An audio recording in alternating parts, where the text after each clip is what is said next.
so gusenga gukora ku mico yawe igashirira bituma kabuto gapfa iyo tutapfuye ntabwo gusenga gutuma dupfa pasi cyane gutuma dupfa ntitugere usoro gutuma dupfa atari tujye mu tubuto ahubwo tugapfa muri kamere zibi.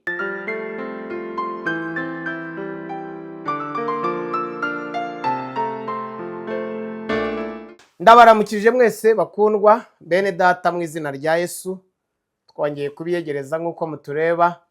Tugeze muri wa mwanya mumaze kumenyera mutari bake, mwanya maze kumenyerwa, mwanya w'ivugabutumwa, mwanya w'ijambo ry'Imana. Ndi kumwe na mugenzi wanjye Pastor Kayitesi nk'uko mutubona imbere ya kamera yanyu. Ndagira ngo rero muri aka kanya mwakira abasuhuze tubagezeho icyo Imana yadushyize ku mitima yacu. Reka mwakire rero yongera abasuhuze mu izina rya Yesu. Pastor asuhuza abantu. Shalom shalom. Amen. Ndabasuhuje mu izina rya Yesu. Amen. Mwami Yesu abane namwe. Amen. Kandi asubize kwifuza ko mu mitima yanyu muri aka kanya turaba. Amen. Imana rero guha umugisha wowe utureba. Turi ku mabanga arindwi y'umumaro w'icyo Igetsemane itwigisha. Mwarakoze gukurikirana ibyo twari twashoboye gutanga. Uyu munsi rero turiyo turareba Igetsemane ni iki. Pastor, Igetsemane ibwiye iki uyu muntu dukurikirana uyu munsi wa none? Uretse kubyumva muri Bibiliya, Igetsemane kuri we wamusobanurira ko ari iki? Ego. Twabanje kumva mu minsi ishize mu kiganiro twakoze cyavugaga Igetsemane icyo ari cyo. Ndibaza ko abantu bamaze kumenya ahariho, ariko Igetsemane ntabwo abantu iyo babyumvise baba bazi ko ari ukurira imisozi, baba bazi ko ari ukujya kanyarira, ari kujya ngo aho bita muri rupfu n'ahandi, ariko no mu nzu yacu arashobora kuba kanyarira. Yego. Naha muri saro ndashobora gukinga uriya muryango nkakinga n'ubundi, narangiza nkafata iriya nguni nkagenda nkapfukama nkasenga Imana, hakaba naho Igetsemane. Ese somera muri Matayo 6:6 turebe. Matayo 6:6. Tuze ubwo ndashaka ngo byunganire icyo wari urivuga. Matayo 6:6. Matayo. Haratwigisha uburyo bwo gusenga. Harareka dusome mu izina rya Yesu. Haravuze ngo woweho nusenga ujye winjira mu nzu ubanze ukinge urugi, uhere ko usenge so wo mwiherereye, wo mu ijuru. Ntabwo hahari. Usenge so mwiherereye, usenge so mwiherereye, nuko so ureba ibyiherereye azakugororera. Amen. Amen. Komereza. Ngira ngo wari uri utubwira uti n'inzu yawe yego yahinduka Getsemane. Yahinduka Getsemane. No muri biraho ukorera hahinduka Getsemane. Yewe waba uri no mu gikoni hahinduka Getsemane. Getsemane rero ni ahantu aho ariho hose waba uri, ariko uri mu bihe byo gusenga Imana. Wageneye Imana. Uwo mwanya. Ukavuga ngo uyu mwanya ndumva ashaka gusenga. Bivuge rero niba washakaga gusenga ukaba ufite akazi runaka, ntabwo bishobora kukubuza akazi kandi ufite akazi. Ariko urashobora kujyana ya ntego wabwiye Imana ko uyu munsi ari umunsi wo gusenga kwawe. Cyangwa se hariho n'abashyiraho umunsi akavuga ngo kuwa kabiri. Bivuge niba ukorera leta, niba unikorera kandi bikaba nta konji wasabye cyangwa se nta bifite, ntibyakuza kujya mu kazi, wajyana Getsemane yawe no muri biraho uri gukora, ukavuga ngo ndaza guha umwanya Imana ninjire Getsemani. Ya masaha abandi bagiye kurya, ya masaha abandi bagiye kunywa agacyayi, ya masaha yo kuruhuka, wowe ukagenda ugafunga biro yawe. Muri ako kanya haba Getsemani, ugasenga. Urashobora no kuba uri kumwe n'abandi muri ya sara, abandi bakora, umuntu wese ari kuri mashini, ariko umutima wawe uri connecte n'Imana. Yego. Ugakinga amaso yawe, ugakinga amatwi yawe, ntiyumve ibyo abandi bariho bavuga, ntarangazwe n'ibindi biri hanze. Umutima wawe ukajya kuri mashini kandi uriho usenga. Yego. Uri Getsemani, kuri ya ntebe y'akazi. Urashobora kwicara uri Getsemani kandi ugasengana umutima uri connecte n'Imana. Niko jewe Imana iguha umugisha cyane. Getsemani arakoze kuhasobanura, niyo mpamvu twazanye ibyanditswe. Icyanditswe kivuga ngo woweho nujya gusenga ujye mu nzu yawe ukinga inzugi z'amadirisha n'iz'imiryango, noneho wiherere. Urumva ubushize twavuze ko Getsemani ari ahantu umuntu yagize akamenyero. Koko Yesu, urabona hariya Yesu yagize akamenyero ko kujyana ngo ariko ajyane n'abigishwa be, nk'uko twabibonye ngo hari ahantu ku musozi wa Elayono yajyaga agira akamenyero ko kujyayo gusenga aherekejwe n'abigishwa be, ngo kari akamenyero ke ko kujyaho. Noneho naje gusonda babwira ngo akamenyero burya niko katuma tuvamo ibyo abantu babona. Akamenyero k'ibyo ukora niko kaguhindura ibyo abantu bareba, niko kaguhindura uwo abantu babona. Kuko akamenyero kaguhindura umuntu udasanzwe iyo wahisemo inzira nziza. Yari akamenyero keza, yari akamenyero k'ibyiza, kaguhindura umuntu udasanzwe. Yari akamenyero k'ibibi, nanone bisoza kaguhindura mubi, ku buryo icyo watoje umutima nicyo kigaragazwa, nicyo gihishura, nicyo umubiri uhishura. Ni ukuvuga ngo ahangana nagira ngo nongere ngasubiremo. Akamenyero k'icyo wirirwa mukora niko gatuma umubiri wawe uhishura icyo ukora. Umubiri wawe ugaragaza ibyo wirirwamo. Uzabone nk'abakobwa bita ngo ni indangamirwa mu rurimi rw'ab'iki gihe. Ubuzima bwabo, imyumvire yabo, uko bisetingamo, uko imyumvire yabo imere, kubera akamenyero k'ibyo bakora, umurimo bakora, akamenyero n'ukwari.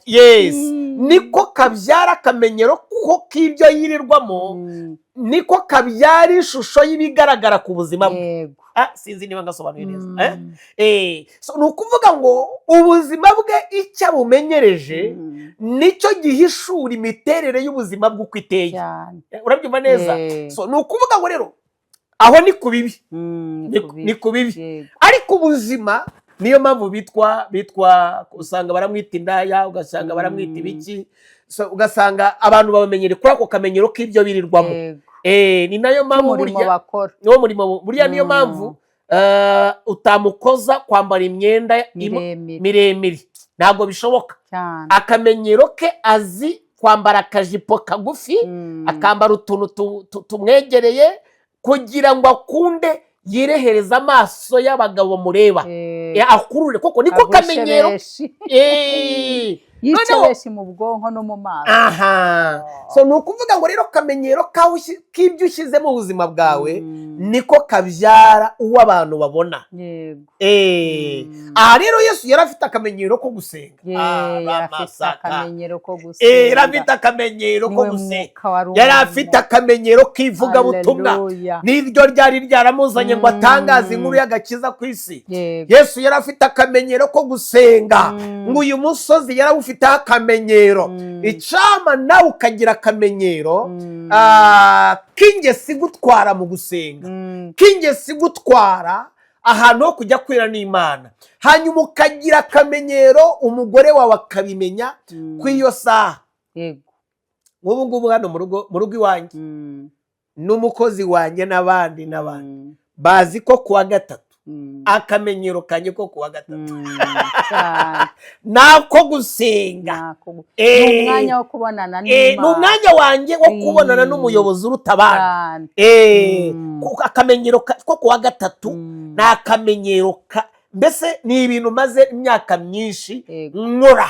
Ni ukuvuga ngo rero uwa gatatu nta kindi musimbuza, aba ari umunsi wanjye wo guhura n'Umuremyi, aba ari umunsi wanjye wo gukubita inda hasi, aba ari umunsi wanjye wo kubwira Imana icyo numva gikeneye, aba ari umunsi wanjye, aba ari umunsi w'aho mvana ukuboko kw'Imana kugasiga ubuzima bwanjye. So aba ari ahantu mpabwa imbaraga zo kunesha ibyaneshaga, aba ari ahantu mvoma ubuzima nibonekerwa. Rero ako ni akamenyero kanjye, n'undeba afite akamenyero ke, ariko turiyo turavuga ngo amabanga 7 y'icyo Igetsemani itwigisha. Si Igetsemani haba mu cyumba cyawe nk'uko Bibiliya bitweretse, haba mu rugo rwawe, haba nk'uko umushumba yari amaze kubidusobanurira. Kandi muri Matayo haratwigisha uburyo bwo gusenga. Gusenga muri iki gihe imisozi ntabwo abantu bakijyaho. Uyu munsi umusozi waba mu rugo rwawe cyane, umusozi waba ahantu runaka hawe mu rugo rwawe hafite umutekano, hameze neza. Hanyuma ukagira akamenyero ko gusengera aho hantu, aho hantu ukagira akamenyero ko gusengera aho hantu. Rero ikindi twakongera ku byo twigize kuvuga, Igetsemani ni urugero ruhebuje izindi rwo gutegereza Uwiteka. Umuntu utegereza Uwiteka agira akamenyero ko kwegerana n'Imana. Umuntu ugira akamenyero ko kugira Igetsemani agira akamenyero ko kwegerana n'Imana.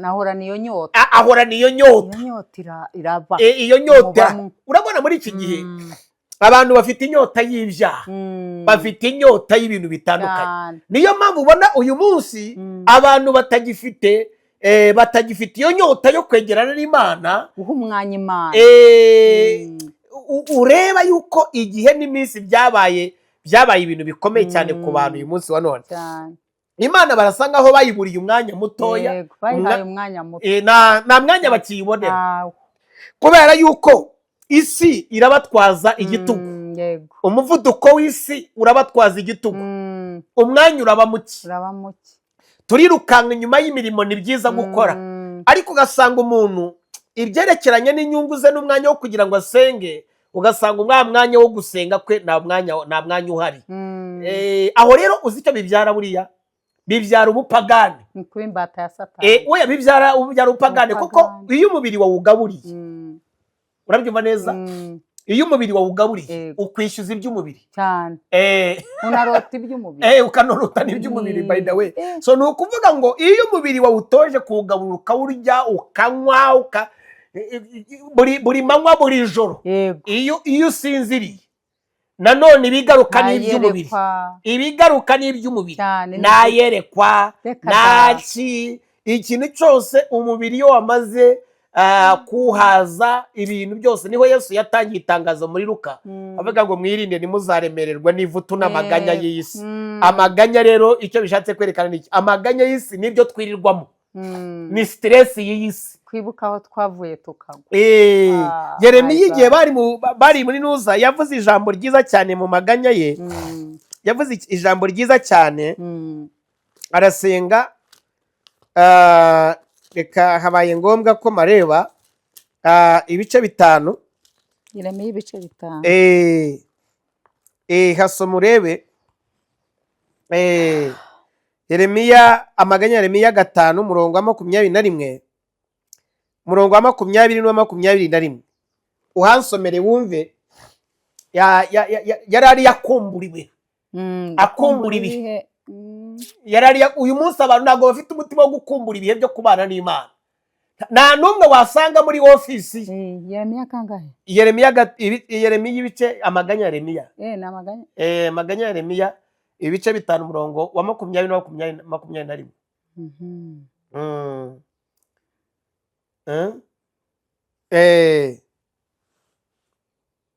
Imana ihamagara Yeremiya. Amaganya Yeremiya 5 umurongo wa 20 n'uwa 21.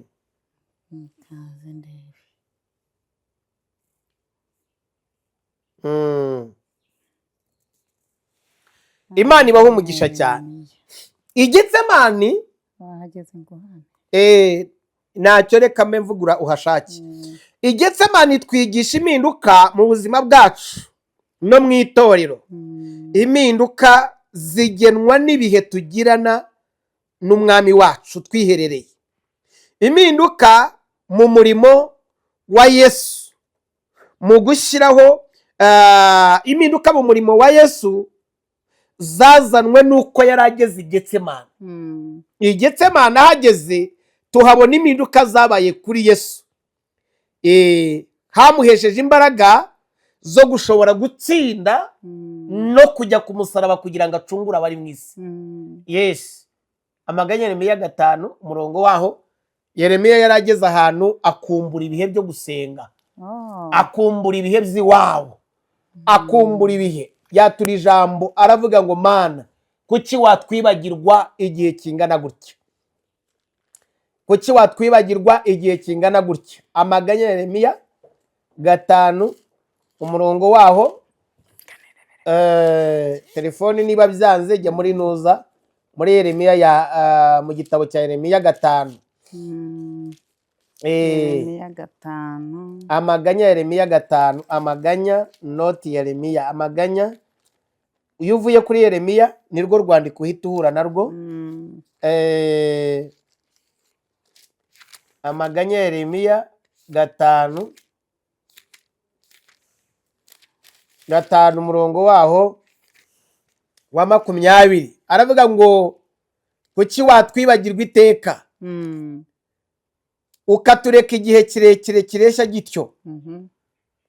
Aravuga ngo utwigarurire utwigarurire natwe turaba tukugarukiye. Utugarurire ibihe byacu bibe nk'ibya bindi bya kera. Utugarurire ibihe byacu bibe nka bya bindi bya kera. Aha ngaha rero turagira ngo abadukurikira batureba ibanga ryo gusenga, ibanga ry'Igetsemani ni ukugira ahantu hawe wihererana n'Imana, ahantu ugira akamenyero. Aho ngaho ndagira ngo usubize umutima imembero utekereze. Ni ibiki ufitemo akamenyero? Akamenyero kawe ugafite mu biki? Ni ibiki wamenyereye bikagukura muri ka kamenyero wahuriragamo n'Imana? Yego. Bikagutwara bikakwiba bikagushimuta. Urabona isi irashimuta abantu. Ibihe bigashimuta abantu. Umuntu agasigara mu office ari igikanka cyamaze gukayuka. Uburyohe bwo gukunda ubutumwa bukaba bwamaze uyu munsi dufite abantu benshi bakritika ubutumwa cyane. Dufite abantu benshi batagikunda ubutumwa. Kubera iki? Nta kindi kibizana. Ni umwijuto n'isaha ibagejeje. Ni ugukayuka, ni ukuma. None ugasanga umuntu asigaranye ubwenge karemano, asigaranye ubwenge bw'iby'isi, ariko umunyu w'ijambo wavuye mu buzima bwe. Umunyu nukayuka uzakorwa, hazaba hasigaye iki? Ngo nukujugunya mu muhanda. Ngo bazawuta hanze cyane, bawute mu muhanda, abantu bawukandagire. Gukayuka. Abantu rero bamaze gukayuka mu bihe byo gusenga. Yeremiya aratekereza nk'umuhanuzi ngo agira amaganya. Aravuga ngo kuki watwibagirwa? Igihe kiresha gitya kikaba kiresha gutya waratwibagiwe. Bari baratereganwa bari hirya no hino. Aravuga ngo wa Mana, kuki watwibagirwa? Aravuga ngo Mana, utwigarurire natwe turaba tukugarukiye. Aravuga ngo tugarurire ibihe byacu bya kera. Ibihe byacu bya kera, bya bindi wari ufitemo akamenyero. Imana tugarurire ibihe byacu bya kera. Ibihe byacu bya kera. Abantu bagira agakiza ka kandi ko ka kera urazi uko kera wasomaga ijambo ukaba utashyira hasi Bibiliya ariko ubu ngubu n'uyu munsi niyo mpamvu n'ibyo twohereje abantu bose batabibona batabireba arabireba akavuga atu ni bya bindi by'abarokore agafunguraho akumva icyo bivuze agaparika hasi akanabirangije ahubwo umwanya akawumarira kureba za Wazareno zitema inka z'abakongomani b'abanyarwanda hari so ugasanga umwanya nabyo kubireba ntacyo byishe ariko ijambo ry'Imana Yeremiya yaravuze ngo Mana kuki watwibagirwa igihe kireshya gutya aravuga ngo twigarurire natwe turaba tukugarukiye utugarura ibihe byacu bya kera mukundwa mwene da turiyo turakwigisha amabanga 7 asobanura amabanga 7 y'Igetsemani y'icyo twigisha Igetsemani ni ahantu ukunda gusengera cyane twahasobanuye kenshi Igetsemani ni haba urugo rwawe Igetsemani haba umwanya wawe hahandi watoranyije ufitiye akamenyero ka ugomba gushyira ubuzima bwawe yes none aho hantu ukahagira akamenyero ko kwahurira n'Imana ukahura n'umwuka wera ukahasabana n'umwuka wera bityo ukahakura imbaraga zigushoboza gukora ibyari byarakunaniye koko Yesu ageze Igetsemani pastor nsomera hariya nsomera muri Mariko 14 ariko pastor kira aho ngaho icyambere cyo numvise muri aya magambo byonyine kumenya ko abantu banyazwe ariko urazi uko abantu baba mu itorero akigisha ijambo yaranyazwe agasengera abantu yaranyazwe nawe agahanura yaranyazwe ariko ntagire umwanya wo gusubira Igetsemani ngo ajye kongera kubwira Imana ngo Mana naranyazwe kwihagararaho urabona muri iki gihe abantu bakunze kurya kuruta gushaka Imana gushaka Imana twaranyazwe duhabwa kurya baraguranye ni ukuvuga ngo uyu munsi uzarebe no mu ma meeting y'ibintu abaho ni muri Mariko Mariko urumva pastor tukiri kuri iyo ngingo Mariko 14 umurongo wa 32 kugeza kuri 42 aho nganagira ngo 14 32 kugeza kuri 42 so nukuvuga ngo abantu benshi ntabwo bakigira umuco wo gushaka Imana muri iki gihe bisigaye mu bantu bake ni mu mubare mbarwa kubera ko isi iradutwaza igitugu abantu basigaye barabuze uwo mwanya wo gushaka Imana wo gusenga uzabirebere no mu nyota uragira ngo ari cyo umwana atanyaze uzabirebere no mu nyota y'abazinduka bajya gusenga kera yamaze abantu inyota abantu kera bo hambere mu myaka dusize inyuma umuntu yararaga yateye imyenda ari umuririmbyi ari umuramyi cyangwa se n'undi muntu wese gasanga abantu bafite inyota yo kuzindukira mu rusengero ahubwo nejo kugira ngo azahagarare kuri podium akarara asenga akabwira Imana duha amavuta yo kuzahagarara umunsi we duha amavuta yo kuzaririmba umunsi we duha amavuta yo kuzavuga ijambo ry'Imana umuntu yaba atasenze pastor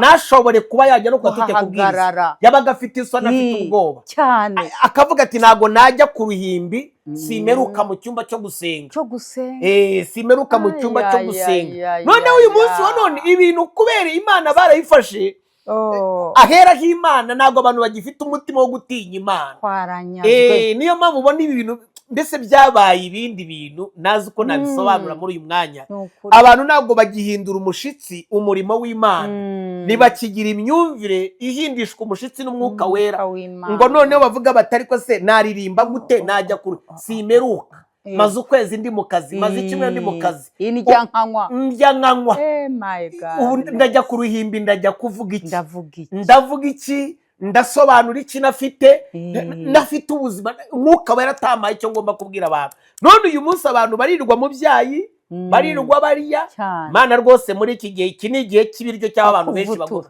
abantu bariyo baragwa ivutu ubuhanuzi burasohora abantu bariyo baragwa ivutu niyo mpamvu usanga abantu baraterutse baguye mu moshyi abantu baraguye mu moshyi baguye mu moshyi abantu bagwa mu moshyi abantu baguye mu moshyi kubera iki kubera iki isi uyu munsi njya mbibona mu bantu mu banyamahanga iyo baje hano mu gihugu cyacu muri uyu mujyi wacu iyo baje kugira ngo bakirwe n'abantu bamusanga ari ukurya no kunywa ari ukurya no kunywa n'amaseminari menshi kurya no kunywa kurya no mu bukwe ugasanga rero ni ikintu cyamaze kuba nk'ikintu ibiryo byahawe cyabaye inifomu urumva cyabaye inifomu mu bakora ibiterane n'abakora amasemina ubundi igiterane cyo mu minsi yashize cyabaga gifite abingize bari mu cyumba cyane muri kave hasi abandi basengera umuvugabutumwa kugira ngo arusheho guhishurirwa no kumenya icyo ahereza abantu iyo nyota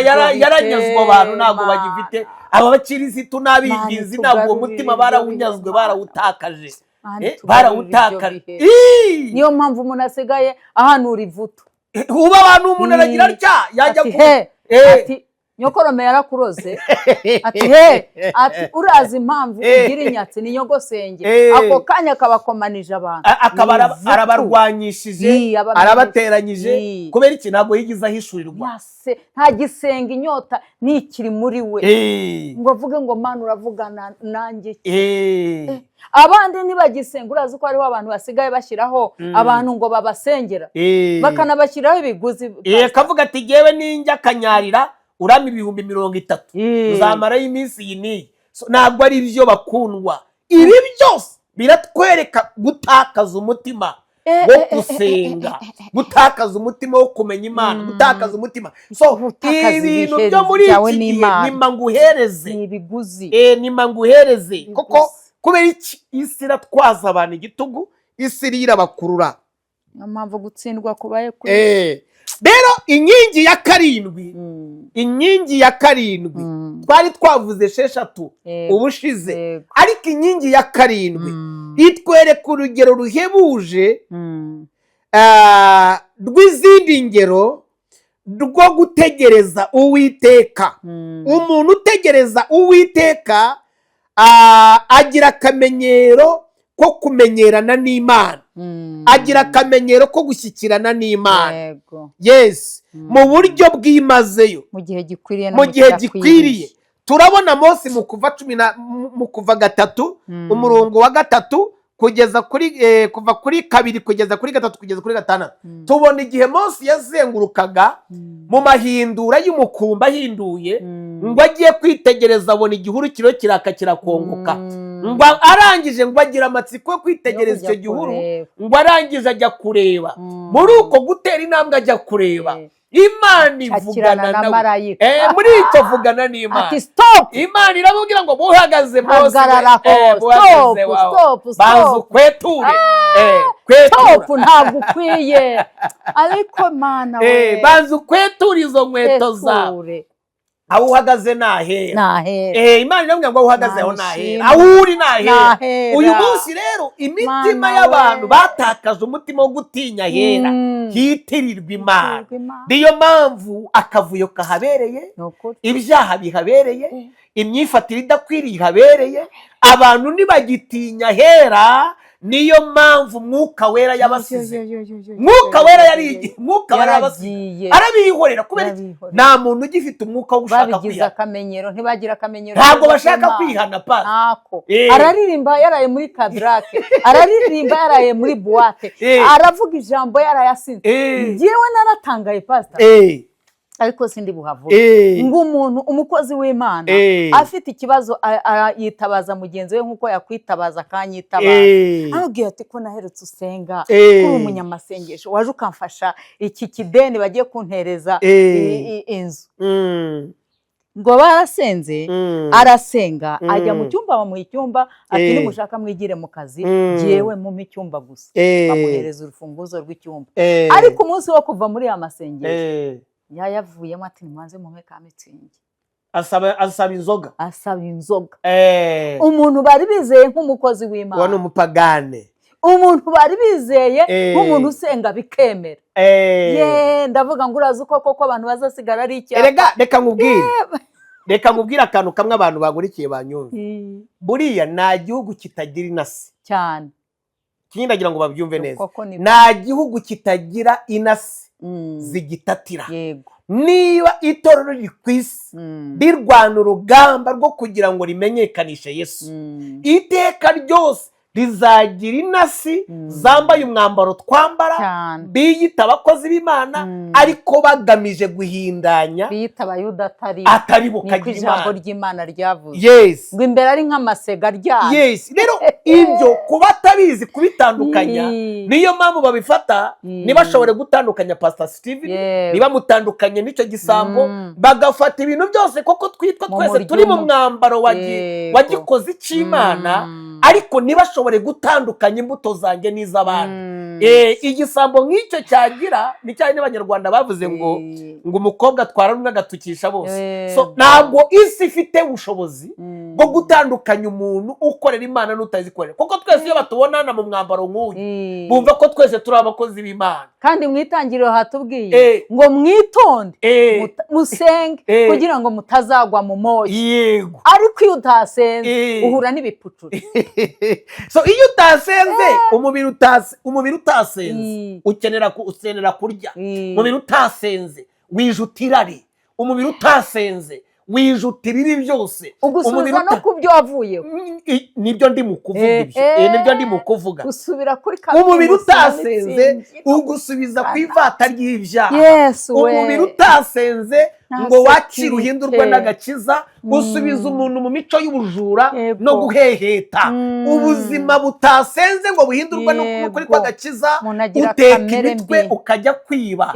Ubuzima butasenze utangira gukora ibintu byitirira Imana itavuganye nawe. Ubuzima butasenze butangira gukora ibintu bihimbira Imana kandi atari yo yabikoze, atari nayo yavuze.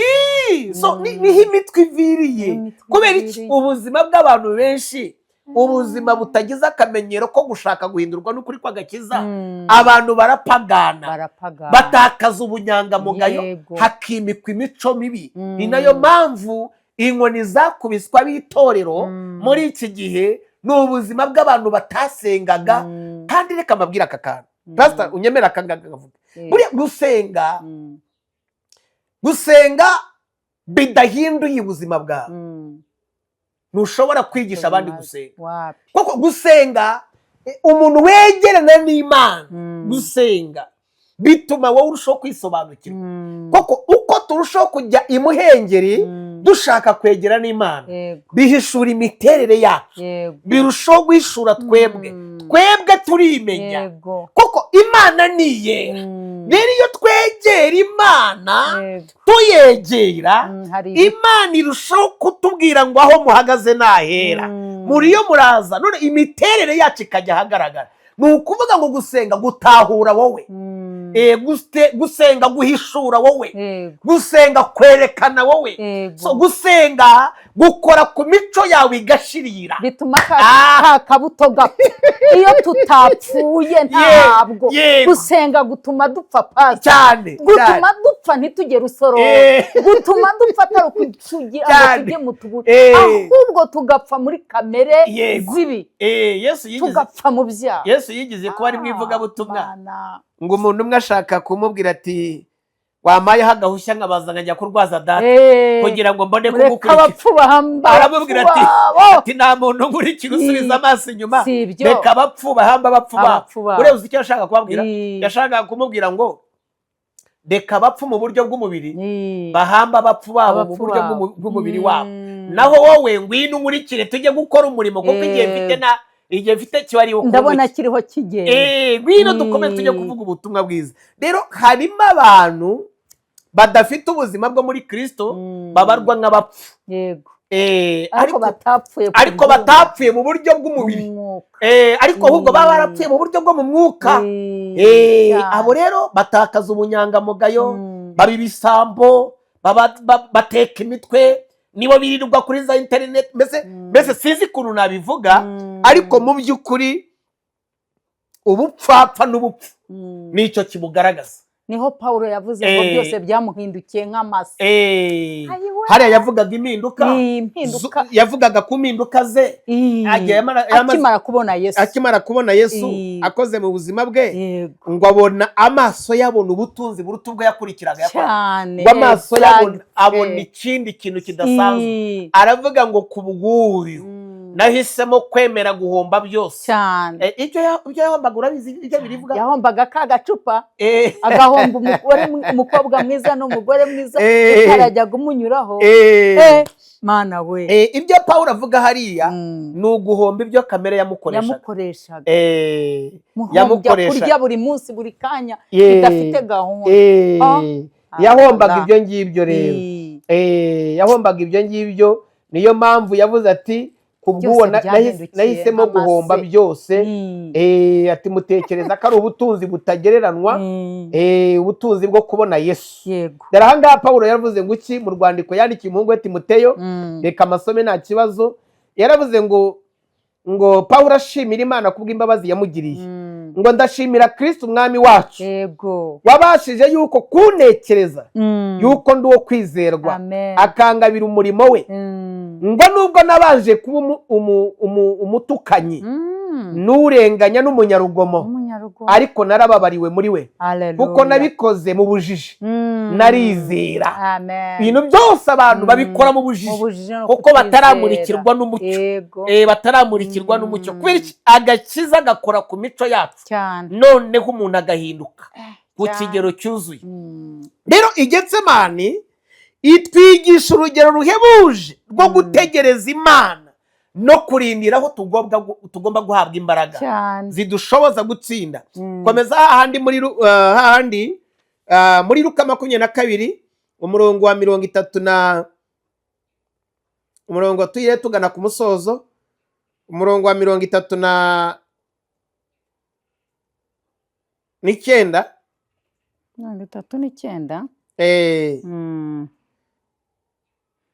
dusomere turebe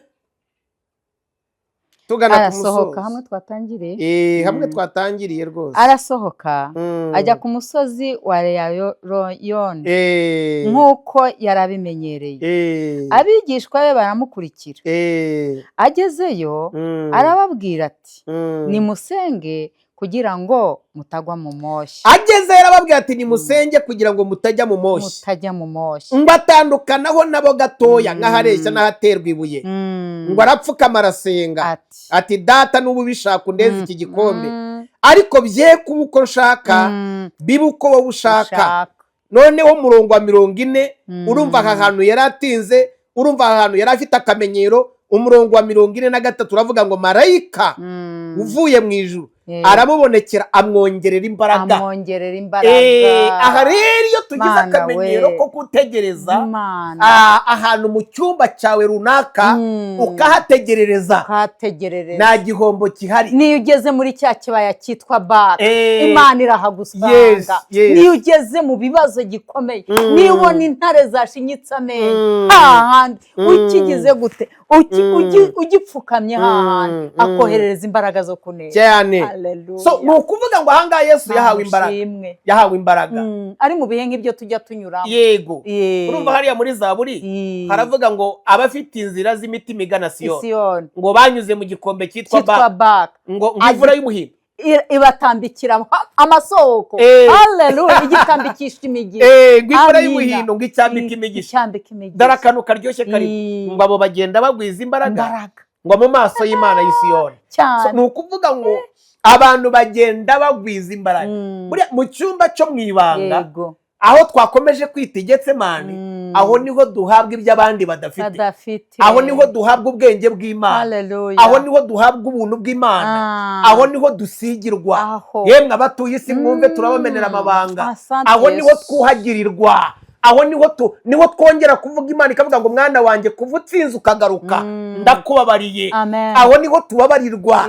Iyo dutsinze tukagaruka twereka Imana ibitugoye, aho niho Imana itwakirira amapeti, aho niho Imana ikwambikira amaranka, bakanavuga ngo utwaye. Ariko uyu mukozi w'Imana ko tumushaka, iyo abwirijwe je turafata.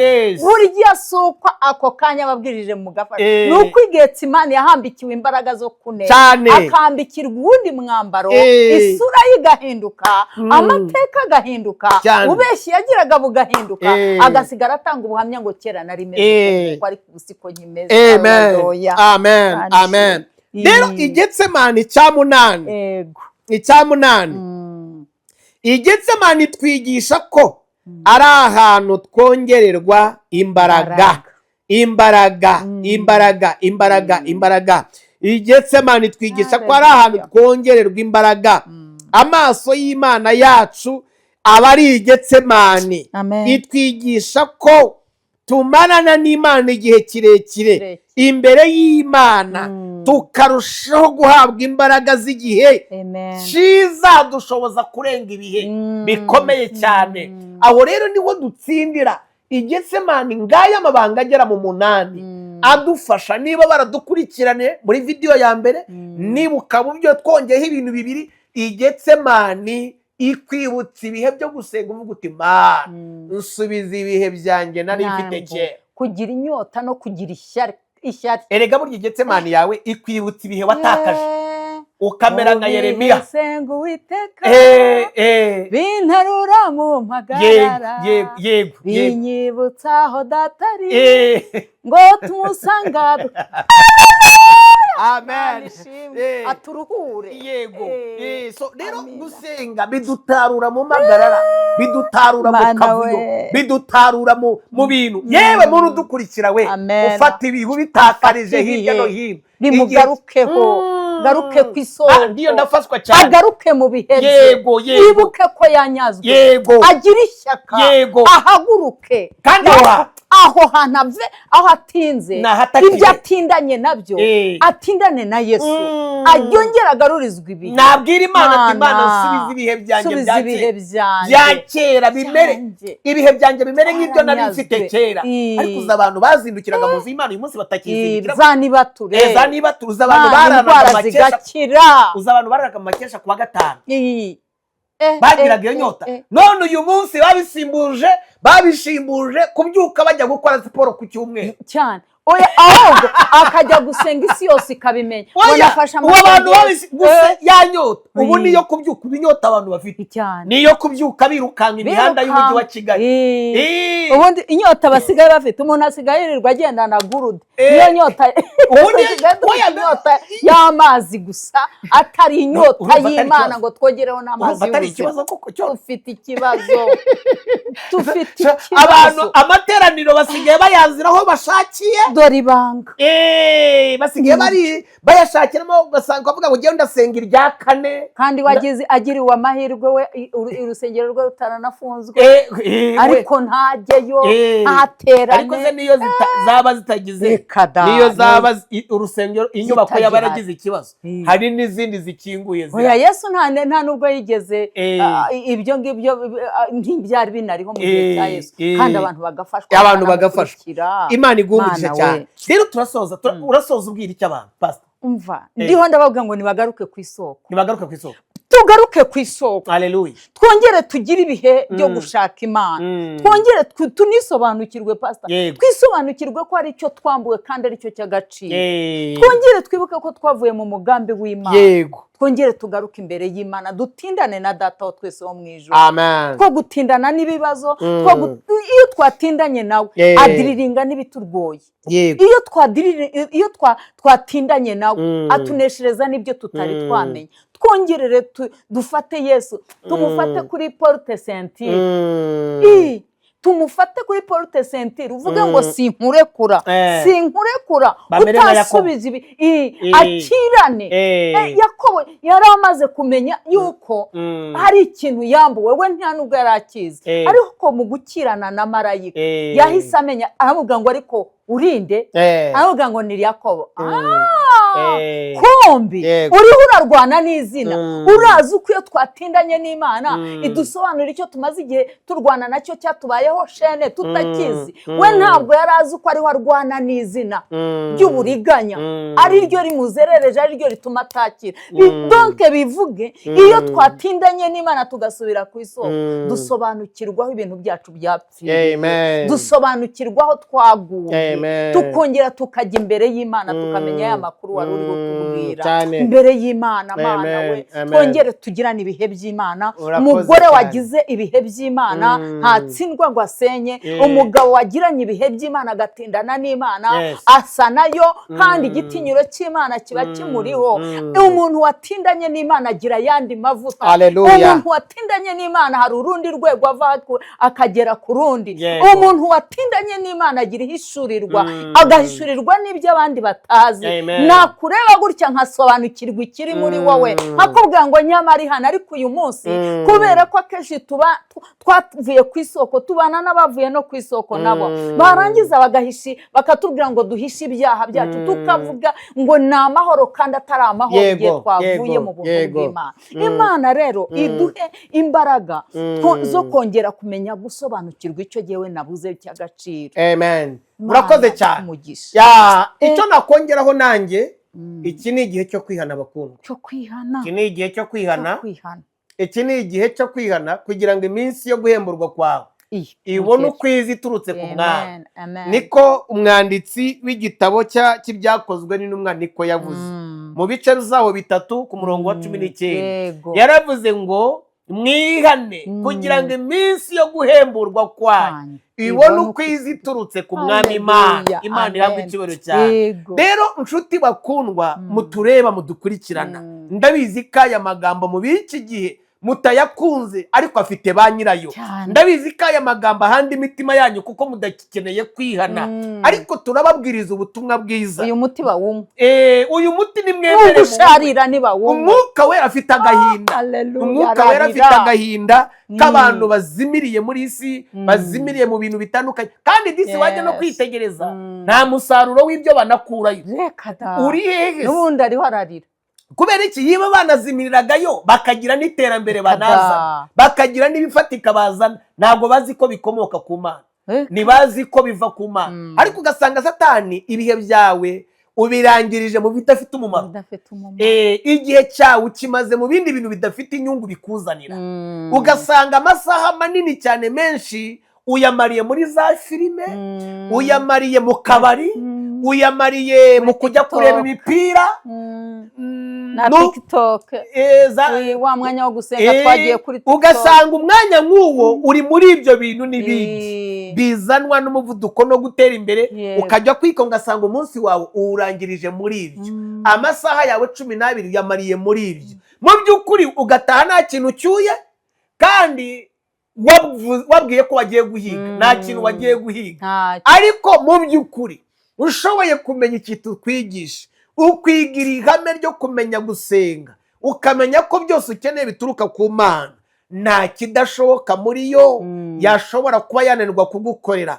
Rero mureke tugire ubuzima tugarura Imana dusenge irisengesho rivuga nk'irya Yeremiya ari mu maganya aravuga ngo Mana kubera iki watwibagirwa kubera iki ibi byatubaho turi nk'itorero kubera iki wadutererana mu gihe gisa nk'iki Yeremiya aravuga ngo Mana tugarure ibihe byacu bimere nka bya bindi bya kera. Wowe uranyumva uri mu office wowe urandeba wowe urandeba uri mu modoka yawe uri uranyumva urandeba uri muri salo yawe uranyumva uri ibuka rira taka boroga ibuka ibihe watakaje rira abantu barire amariraze cyane amariraze abantu bibuka ibihe bari bafite kandi icyo gihe ubuzima bwawe butandukanye nuko uyu munsi bwari bumeze. Ibi mvuga nawe uri umugabo wo kubihamya hari ibihe watakaje hari ibihe wari umeze hari agakiza wari ufite ahashize none uyu munsi umugufi n'umuremure bose ugira umwanya ubabonera ubwo mvuze mu rurimi rujimije.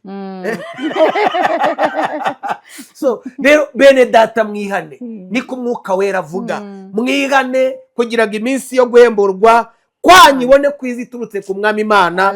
Imana irahari gutanga imbabazi, irahari kugira ngo basubize ibyo bihe, irahari kugira ngo ihembure umurimo wayo, irahari kugira ngo yongere itwunamure, irahari kugira ngo yongere dukizwe n'izi mbaraga. Izi mbaraga ntabwo zahawe Yesu gusa, izi mbaraga ntizahawe Samusoni gusa, hari imbaraga zahawe Samusoni. Fukuri ya kariba, Samusoni imbaraga igihe yitugatugaga ngo akagira gutya akinyeganyeza ngo hanyuma Imana ngo ikameza agasatsi. Hari akantu, hari ahantu amaze kurwana, amaze kurwana ngo yaguye umwuma akoresheje akasa yak'indogobe, akabona ubuki, ngo arangije ngo agwe umwuma. Igihe amaze kugwa umwuma arapfukama ngo arasenga, aravuga ngo niwemere ko umugaragu wawe ubwoko butakebwe, ngo asuzugurwe n'ubwoko butakebwe. Imana imufukurira agasoko, ngo arangije gusenga iryo sengero, ngo ahindukiye ngo Imana ibona imufukuriye akariba, irangije iramuhembura, barahembuka.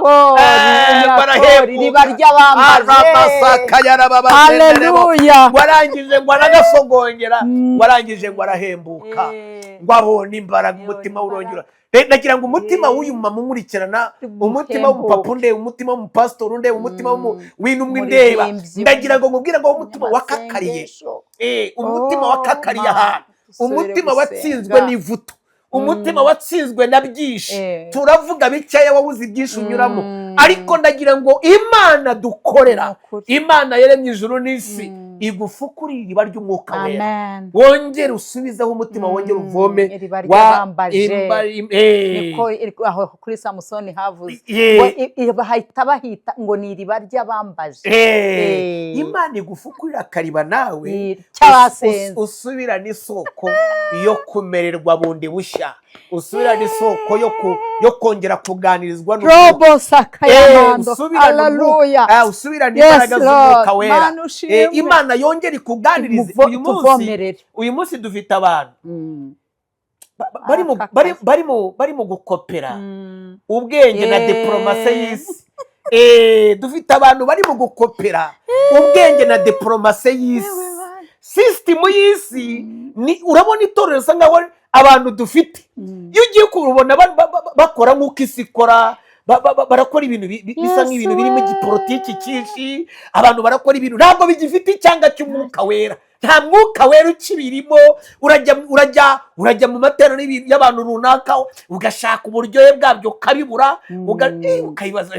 Nasengeye ahantu usanga umwigisha ibyo ariho yigisha ni amagambo Gitwaza yaraye yigishije yose n'ingero yatanze, ngiye kumva numva byose, ariko navuze ngo bazi gufata abakopezi, arabiterura byose uko yabyigishije, abizanira abandi. Ndavuga ni Yesu Kristo.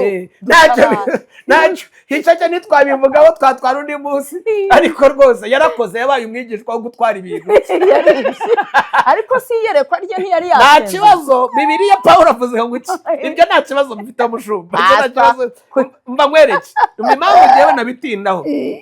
Uriya muntu niba yarashoboye gufata ibyo abandi bigishije, ubuzima bwe budafite ibindi, akagenda akaba ibindi, yarakoze.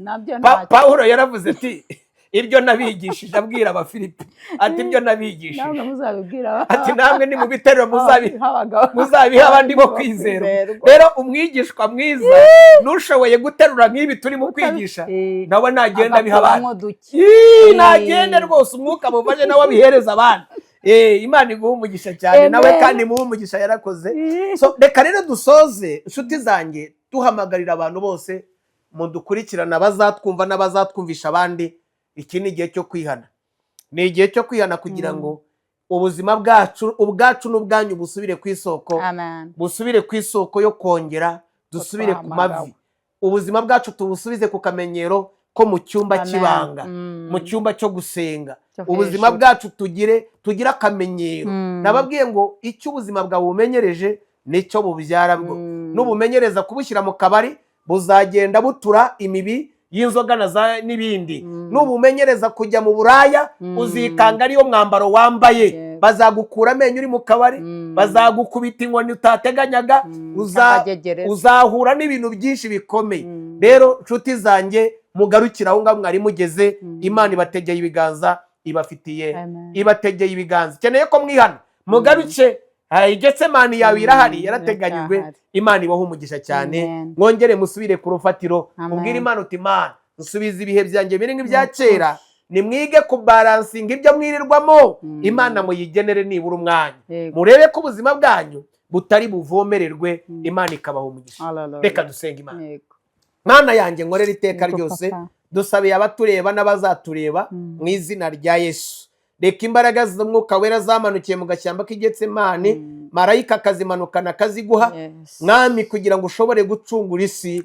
Izo mbaraga nizo dukeneye mu gihe nk'iki, kugira ngo natwe dushobore gusohoza intego z'icyo duhamagarira. Dukeneye izo mbaraga zawe dushoboza gutsinda icyaha, dushoboye izo mbaraga zawe turazisaba kugira ngo dushobore gutsinda ingeso n'imico mibi, kugira ngo dushobore gusohoza umugambi w'icyo duhamagarira. Turisenge, dusenge n'abatureba bose n'abazatwumva. Izi mbaraga abazumva iki kiganiro, Uwiteka, imbaraga zawe Mwami zizamanukira ubuzima bwabo, maze bashobozwe gutsinda ibyabatsindaga, bagira ubuzima bukwerekanirwamo, bagira ubuzima bugaragariramo, mu izina rya Yesu Mwami wacu.